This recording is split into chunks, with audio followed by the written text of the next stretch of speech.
單係貴用嘅明星百萬大盤嚟睇呢邊3家推嘅一棟啦。咁佢目前嘅話咧係做緊認售喎，2萬蚊嘅首期我哋就可以認售呢邊。如果想揀95方嘅3房啊，或者係呢邊119、129橫廳嘅4房都或者係最大面積131嘅樹廳4房多。T 區咧早期時賣咗5棟啊、6棟同埋7棟，依家係加推1棟出嚟啦。咁首先咧樓盤係有自帶一個升降空加頓啦。咁每一期嘅樓下原價商全部都已經係開晒，非常之成熟。咁如果平時我哋揸電機過去到竹園呢邊嘅天虹商場啊、大潤發啊、聚德廣場同埋呢邊嘅西區街市啊，都係8分鐘啦，最快嘅2分鐘就可以使用得到。巴士可以坐到惠容高鐵站，直接坐高鐵翻去深圳啊，翻去香港。咁亦都可以選擇咧，我哋門口搭巴士去到14號線沙田地鐵站咁同呢係呢邊嘅一棟總批4房。咁有94，啱先我哋睇嘅94 3房啊，119 4房同埋129同131嘅呢4個戶型。咁睇住啦，咁佢嘅首期咧係俾2萬蚊起，咁你公里大概咧要去到5300左右。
惠州買樓唔使驚爛尾，未來直幫到你。Hello， 大家好，我係灣區未來直嘅 Future。今日咧，我哋嚟到星河，單係貴用嘅明星百萬大盤嚟睇呢邊3家推嘅一棟啦。咁佢目前嘅話咧係做緊認售喎，2萬蚊嘅首期我哋就可以認售呢邊如果想揀95方嘅3房啊，或者係呢邊119、129橫廳嘅4房，或者係最大面積131嘅樹廳4房都可以。咁依家嘅話就喺我哋9歲大門口呢邊啦。咁之前咧都有同我哋觀眾朋友介紹過呢個樓盤。咁目前咧星河單係就係賣緊我哋呢邊最後一期嘅 T 區啦。咁 T 區咧早期時賣咗5棟啊、6棟同埋7棟，依家係加推1棟出嚟啦。好啦，之前如果有了解過我哋呢邊嘅就係項目嘅觀眾朋友，走，依家我哋上去睇睇咩情況先。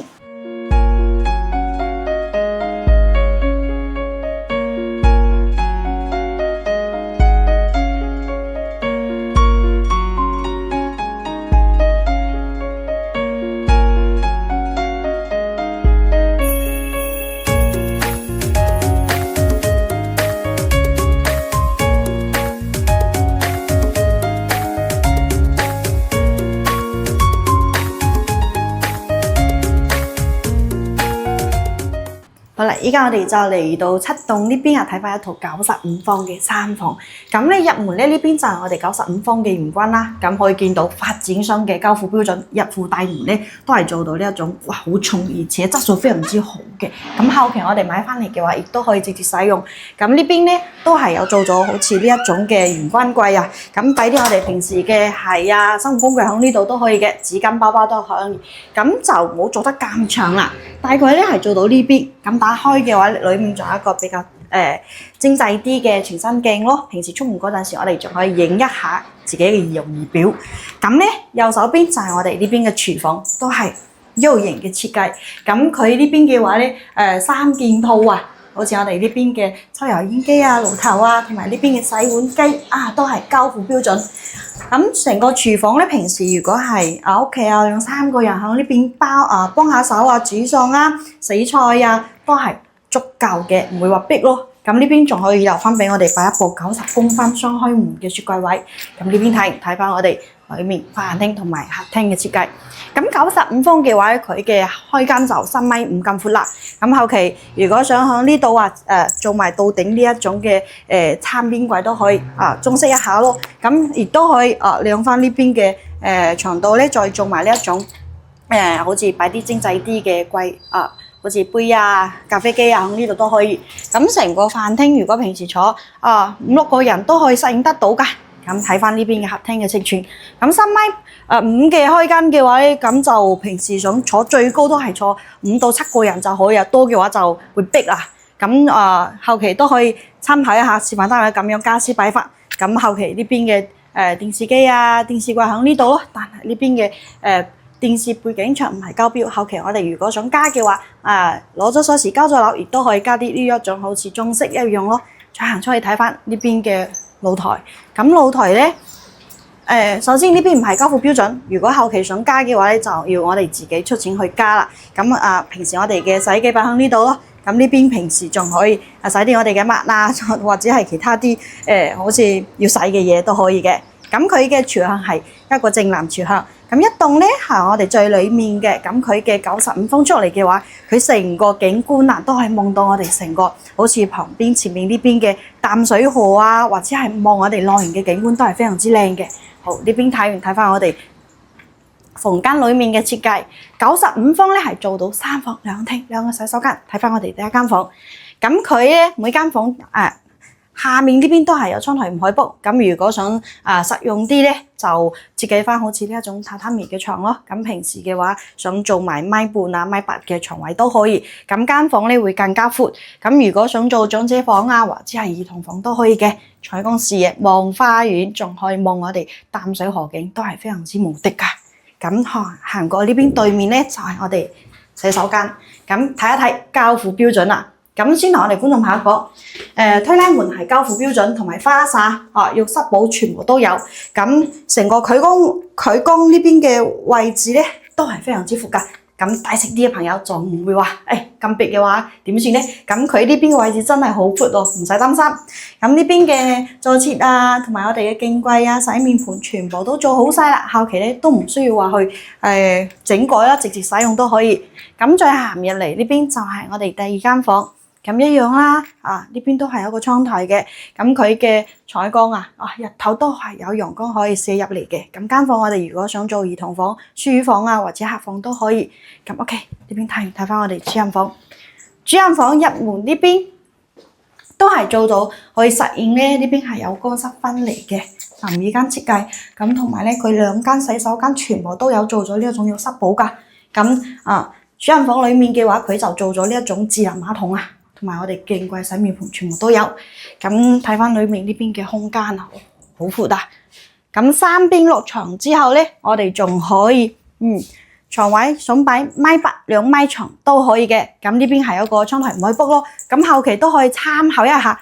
買一種咁樣一種沙發就係我哋嘅梳化墊啦，坐喺呢度望我哋樓下內園景觀啦，或者買高層啲仲可以望得到我哋前一排嘅商業同埋呢邊嘅淡水湖景都係非常之靚嘅。OK， 一套95方嘅話咧，就同我哋觀眾朋友介紹完啦。咁佢嘅首期咧係俾2萬蚊起，咁月供咧大概咧要去到5300左右。咁就根據我哋嘅付款方式，如果想月供低啲嘅話，我哋首期款就可以選擇俾多啲。如果想話咧5000幾蚊可以接受得到，咁只需要俾2萬就可以啦。咁同埋咧，佢而家係應酬緊，如果想揀好啲嘅單位或者樓層靚啲嘅話，可以嗱聲同我哋聯繫過嚟呢邊睇樓。咁如果平時咧想話過嚟呢邊了解更多關於我哋本地生活文化嘅話，亦都可以訂翻我哋嘅頻道，密切留意翻我哋每一條嘅資訊更新。OK， 咁95方我哋睇，而家轉身去睇一套129方環廳設計嘅4房，走。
好啦，咁啱先睇完咗一套95方嘅3房，依家睇翻一套129方嘅皇廳4房。咁依家喺我哋7棟嘅位置咧，咁加推咧就係我哋後面呢邊嘅一棟啊。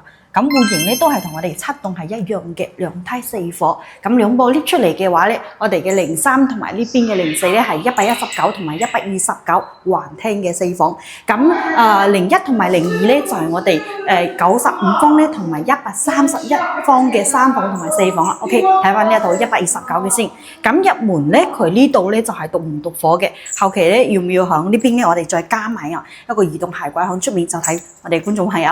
咁再睇睇。後期嘅交付標準咧，入門玄關呢邊發展商會做好呢一種玄關櫃俾我哋，咁後期就唔需要我哋自己去裝呢一種玄關櫃啦。上面咧可以擺啲我哋平時嘅生活用品啊、紙巾啊，或者係其他啲小工具咯。咁中間咧佢仲做咗呢一種鏤空嘅設計，咁平時翻嚟我哋嘅鎖匙啊、包包啊，直接擺喺呢度都可以嘅。咁再下面嚟睇。哇！佢嘅空間真係非常之多喎。咁如果屋企鞋多啊，或者係就係生活品多嘅話，亦都可以有足夠嘅空間俾我哋去擺。咁跟住再睇睇呢邊，哇！成個廳好大喎。咁佢係環廳設計嘅，由我哋飯廳到我哋客廳嘅成個開間做到有7米咁闊喎。咁先睇翻我哋呢邊。咁其實咧飯廳佢都可以適應咧做到南北通透，因為佢呢邊有窗啊嘛。咁如果咧平時打開窗嘅話，飯廳都係哇非常之舒服嘅喎。咁成個飯廳嘅尺寸咧，其實如果平時有7、8個親戚好友啊朋友仔過嚟嘅話，亦都可以乘坐得到啦。咁飯廳睇完嘅話，睇翻我哋嘅廚房咧都係做得非常之大氣啊。咁U型嘅設計，見到我哋呢邊嘅3件套都係一個交付標準。同埋咧，我哋嘅櫥櫃啊、台面啊、星盤啊，全部都做好晒啦。咁呢邊仲可以俾我哋擺得，哇！如果係超大嘅一部嗰個雪櫃啊，3開門都係可以實現得到嘅。咁成個廚房嘅採光咧都係非常之靚嘅。咁呢邊睇翻我哋嘅客廳。咁廳嘅話，咁樣擺可以話咧，我哋個客廳係可以坐開間係做到有4米咁闊咯。咁如果響呢度再擺埋一張轉角嘅梳化位，或者係直接似示範單位咁樣嘅擺法，哇！成個空間都係非常之闊落啊！咁睇睇我哋呢邊出面嘅露台啊，咁佢呢邊咧成個露台嘅長度有7米啦。平時我哋嘅洗衣機就可以似示範單位一樣咯，擺喺嗰度。咁同埋咧，亦都可以將我哋平時嘅生活工具啊，好似梳筆啊、垃圾鏟啊，擺喺嗰度都可以嘅。咁如果後期咧，如果想更加實用啲，亦都可以似示範單位咁樣喺我哋呢邊露台做埋呢一種儲物櫃啦。咁下面咧仲可以再擺埋一個島台啊，好似平時洗啲襪擺啲我哋嘅洗衣露啊、洗衣粉嗰啲。咁成個採光同我哋一棟咧，佢嘅採光係一樣嘅，非常之靚。望我哋出面呢邊嘅淡水河，同時咧佢仲可以望得到我哋成個九水呢邊越南嘅景觀啊！好。呢邊我哋睇翻房間嘅設計，咁佢129咧係做到4房嘅，咁呢邊咧就係我哋第一間房啦。咁佢就做咗呢一種開放式嘅書房。如果咧後期我哋想直接做埋一間房使用都可以嘅。咁呢邊咧佢嘅窗都係做得非常之闊，咁都可以望我哋後面呢排嘅就係其他區嘅園林景觀咯、內園咯。咁同埋呢間房嘅話，如果想做客房啊、書房啊、瑜伽房都可以。咁成個採光都係非常之靚。呢邊睇翻我哋下一間房。咁呢邊咧呢間房佢係正南一個朝向咯。咁佢都係下面有一個窗台係唔可以卜嘅。咁成個示範單位佢就做咗呢一種榻榻米嘅床，咁更加實用啲。咁如果唔做呢一種榻榻米床嘅話，我哋都可以實現呢間房擺埋一張米8米半嘅大床3邊落床位都可以嘅。哇！個光真係非常之靚同埋望出去嘅景觀都係非常之 OK 喎。咁行過嚟呢邊就係我哋嘅公區洗手間。咁可以見到佢呢邊咧都係有窗台㗎。咁星河呢邊嘅窗台係唔可以卜嘅。後期咧就睇我哋呢邊要擺啲好似平時嘅洗髮水沐浴露咯。再加埋嘅話，仲可以哇！成個我哋淋浴間呢邊企缸嘅位置都係非常之闊，咁都可以做到呢一種乾濕分離嘅。再加埋嘅話咧，洗手間佢呢邊都係做到呢一種浴室寶啊，都係非常之細節位做得非常之貼心啦。咁呢邊後期我哋嘅坐廁啊、見櫃啊、洗面盆全部都做好晒啦。咁呢邊睇翻我哋下一間房，咁呢邊就係我哋第3間房，係望我哋裡面嘅內園同埋高層啲嘅話咧，一棟係可以望得到我哋後面呢邊嘅亞公頂嘅山景都係非常之靚。咁間房咧，如果後期想做兒童房啊，好似咁樣示範單位溫馨嘅設計都可以嘅。咁呢邊睇，推出嚟咗。OK， 呢邊睇翻我哋主人房。主人房咧，佢係做到呢一種衣帽間設計嘅，後期咧都可以參考一下我哋示範單位咁樣嘅設計。咁先睇翻主人房裡面嘅洗手間，都係非常之闊啊！咁如果想主人房呢邊做浴缸啊，平時浸下浴啊都可以嘅喎。咁再加埋呢邊仲有個沖涼都唔可以 book 咯。擺啲好似浴缸嗰陣時，我哋要淋啲咩玫瑰花瓣啊都可以嘅。咁哇，覺得好大氣啊！再行出嚟咧，佢係做到呢一種比較細啲嘅衣帽間設計。咁如果有啲朋友咧介意我哋洗手間嘅門咧會對住我哋床位嘅話，後期呢邊都可以再做埋一個推拉式嘅門遮住咯，擋住我哋門對住我呢邊嘅床位。咁空間都係非常之大，可以適應咧我哋3邊6床，同埋咧床咧我哋都可以擺到1.8米2米大床。床尾呢邊我哋仲可以睇下，好闊喎。後期咧都可以似咁樣一個設計，或者係再做埋到頂呢一種一排嘅儲物櫃，更加實用啲咯，俾更多啲嘅衫啊或者係包包。咁呢邊都係有窗台。後期我哋都係擺一張梳化墊啊，坐喺度望花園，望我哋出面呢邊嘅淡水河景都係非常之靚嘅。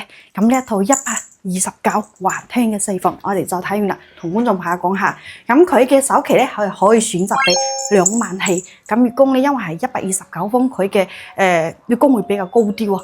咁就去到7200左右一個月啦，就睇我哋觀眾朋友點睇啦。OK， 咁今日我哋睇呢2套示範單位睇完，依家就轉身去到我哋售後部，同觀眾朋友再詳細啲介紹翻我哋成個星河單體呢邊嘅交通出行同埋佢嘅配套啦。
好啦，依家我哋就嚟到售樓部，同觀眾朋友介紹翻星河單體呢邊嘅交通出行同埋佢嘅配套先。咁望翻我哋嘅區位圖，咁而家箭頭所指咧就係我哋樓盤所在啦，位於惠陽嘅星河東路呢邊。咁平時咧我哋想翻去深圳啊、香港嘅話，首先門口有巴士可以坐到惠陽高鐵站，直接坐高鐵翻去深圳啊、翻去香港。咁亦都可以選擇咧，我哋門口搭巴士去到14號線沙田地鐵站。咁同埋咧，我哋平時揸車嘅話，仲可以選擇上旁邊就大概咧10分鐘左右上呢邊嘅深橋高速口，直接上呢一條沿海高速翻去我哋嘅路嗰邊都可以嘅。咁呢邊係可以選擇高鐵啊、地鐵啊，同埋揸車翻嚟到呢邊。咁佢嘅配套咧都係非常之大、非常之多。咁首先咧，樓盤係有自帶一個星河 COCO Garden 啦。咁每一期嘅樓下園街商全部都已經係開晒啦，非常之成熟。咁如果平時我哋揸電機過去到出面呢邊嘅天虹商場啊、大潤發啊、聚德廣場同埋呢邊嘅西區街市啊，都係8分鐘啊，最快嘅話2分鐘就可以實現得到。咁如果想去行萬達啊、益田嘅話，都係可以話咧揸電雞8分鐘就可以去到啦，非常之方便噶啦。咁我哋咧沿住呢一條沿河路出去，仲可以去到吳語廣場喎。總言之就係喺呢度居住嘅話，基本上唔使擔心我哋呢邊嘅交通出行啊，同埋商業配套。咁呢邊嘅公園咧，我哋社區有一個業主嘅專屬登山道可以行，旁邊亞公嶺森林公園亦都可以去到我哋大亞灣呢邊龍海2路嘅兒童公園啦。如果想去食海鮮嘅話咧，我哋都可以選擇坐巴士去到澳頭公園啦，或者係去到我哋十里岩灘啊，去海邊玩啊，出海啊海釣都十分之唔錯嘅。咁佢周邊嘅醫療配套咧都有2間3甲醫院啦，一間咧就係去到我哋嘅惠雅醫院，大亞灣惠雅醫院大概咧過去都係10分鐘左右，揸車嘅話，咁坐巴士咧就會多少少咯，大概20分鐘左右咯。咁近啲就去到我哋惠綠人民醫院啊，呢邊過去都係非常之近嘅，巴士都可以適應得到。咁呢邊就係我哋嘅配套介紹啦。咁可以睇翻我哋呢幅圖啦。咁成個星河單體嘅話咧，佢樓盤裡面嘅配套係非常之多嘅。咁有我哋嘅星河 COCO 商業街啦，就係我哋呢邊嘅超市啦。咁裡面咧仲有我哋嘅百佳超市，就係我哋呢邊叫做永飛超市嘅。再加埋如果想睇靚戲嘅話，亦都唔使話去到其他嘅萬達啊，或者係天虹嗰邊，我哋樓盤咧商場上面仲有一個影城，可以隨時睇得非常之唔錯嘅戲嘅。咁同埋咧社區都係有自帶一間係非常之大嘅體育公園。咁平時想打波啊，或者同啲屋企人去打球啊，咁社區都係有一個體育公園嘅。咁再加埋嘅話咧，周邊啊真係一眼望得到，成個社區係非常之大啦，有別墅啊、湖景啊，同埋晚上我哋想去夜市街嘅話咧，行出嚟對面嗰啲就係過咗前面我哋旁邊呢一條橋，就有個夜市街，同埋亦都可以去到我哋下面嗰個網紅夜市街，係叫虹橋夜市嘅。總言之就係喺呢邊居住嘅話，可以見得到配套十分之多㗎。好，呢邊睇唔去睇翻我哋嘅沙盤。咁成個項目咧，依家係賣緊佢嘅收官資助，就係我哋嘅9歲啦。咁9歲咧，咁之前都有同觀眾朋友講啦。啱先我哋喺示範單位都睇得到，加推係佢目前呢邊嘅一棟。咁一棟咧係做到2梯4伙嘅。可以睇翻我哋呢邊，呢邊係屬於非常之大嘅樓盤介紹啊。但係早期時賣晒啦，呢邊咧有高層啊、小別墅啊，同埋我哋呢邊嘅別墅啊。咁如果想考慮別墅嘅話咧，裏面都係有嘅。喺我哋九龍嗰邊仲有700萬起嘅一個別墅毛批嚟嘅。咁呢邊咧就係我哋依家要賣緊嘅9歲啦，就係呢一門口呢一條路就係我哋嘅星河東路。咁呢邊就係我哋嘅COCO Garden啦。咁裏面嘅配套真係十分之多嘅。咁依家我哋位置咧就係響呢邊。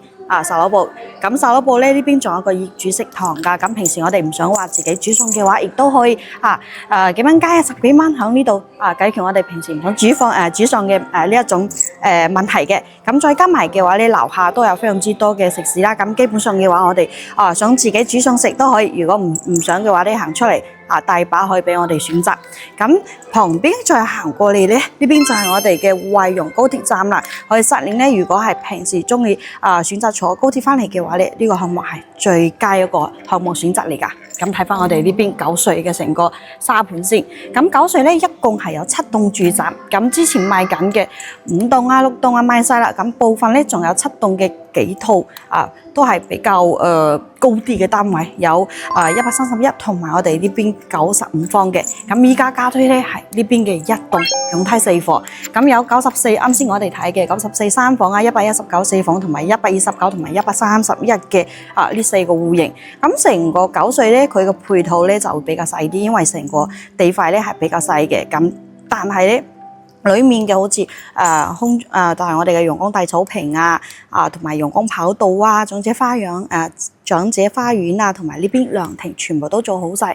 咁我覺得如果係方便嘅話，就係我哋9歲，因為9歲真係可以實現咧。平時如果我哋翻嚟嘅話，想去行商場，大門口行出去，直接就係我哋嘅星河 COCO Garden 啦。咁如果平時想行夜市街都係大門口行過去幾分鐘啊。晚上想食咩燒烤啊、小酒啊，好方便噶。總言之，如果觀眾朋友對於我哋星河單體呢個項目有興趣，同埋咧而家都加推咗我哋最裏面安靜嘅呢一個單位咁歡迎隨時同我哋聯繫或者係私信翻我哋，想了解更加詳細啲嘅資訊啊、視頻啊、記價單都可以噶。咁如果想過嚟呢邊睇樓嘅話咧，亦都可以電話同我哋聯繫。咁我哋公司咧每一日喺深圳各大口岸都係有專車車埋我哋觀眾朋友過嚟呢邊實地睇樓嘅。OK， 咁呢一期嘅資訊我哋就介紹到呢度啦，歡迎我哋下期再見啦，拜拜。